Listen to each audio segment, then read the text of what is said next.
I get the feeling, though, Trump doesn't look for detail, he loogs for headlines. And we know that Hegseth asked Miles to go to 3.5%. The coalition isn't even willing to say that's where we should go. So you're sticking with your policy that you took to the election of 3%, basically. Well, you know, Laura, that 3% is a hell of a lot closer to 3.5% than is 2%. And we're, at this point, focusing on what we know we need to make sure we've got the sovereign capability we need, the readiness we need, the agility we need, and the people we need at a time like this. And, you know, we've got to get moving on this. There's no time for dilly-dallying around anymore. Labor isn't serious about it. Albanese has come out and said just in recent days that he is not interested in raising defence spend at a time like this. He is not putting his money where his mouth is when he says it's the most uncertain time since the Second World War. But at a time when authoritarian regimes are flexing their muscles in Iran, in Russia, of course, and the build-up of the military by the Chinese Communist Party, we need to put our money where our mouth is. We need to get serious, and we need to make sure that the US alliance underpins our sovereignty, underpins our agility, and underpins what is a crucial alliance and has been, and has underpinned global security for a long, long time, including in our region.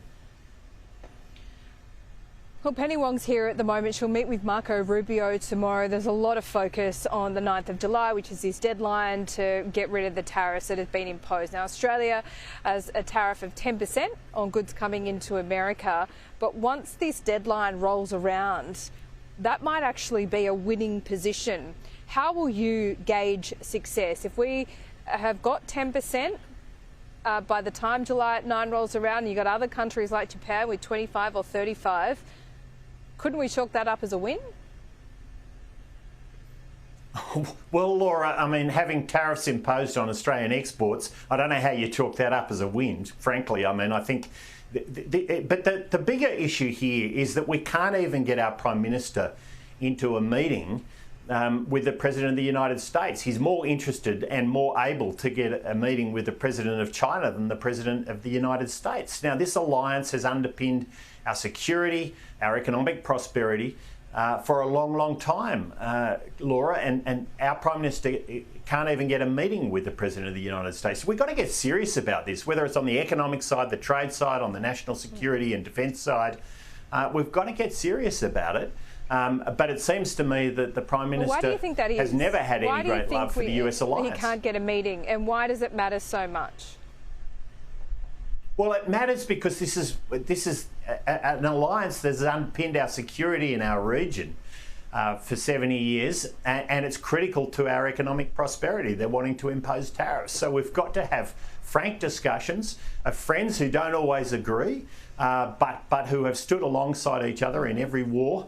Every major war since Federation. I mean, this is a crucial alliance, economic and defence.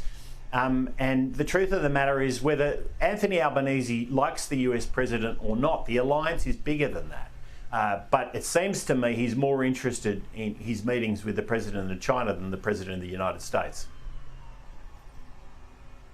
We've had a big AI company, US AI company in Canberra this week, and he's basically arguing for a tax exemption for AI companies, given that there would be a massive uptake and the productivity benefits would be there for Australian companies. What do you think about that?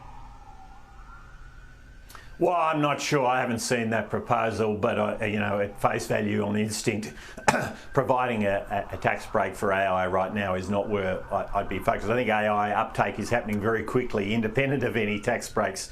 Lauren will continue to, and we've got to make sure we use it in a way which is good for us, which drives our economic prosperity, which drives prosperity and drives rising real disposable incomes, a rising standard of living, and that's the exact opposite of what we've seen in recent years. I don't think a tax break is necessary for that. I do think making sure that we're making the most of it, we understand it well, we have the skills we need at a time like this, all of those things are incredibly important. But most important, we do have to see investment in this country. We do have to see ongoing investment. I think we'll do that if we get the settings right. But right now, getting an approval for a resource project is incredibly difficult under this government. We're seeing layers and layers of new regulation being added. It's harder and harder to invest in Australia.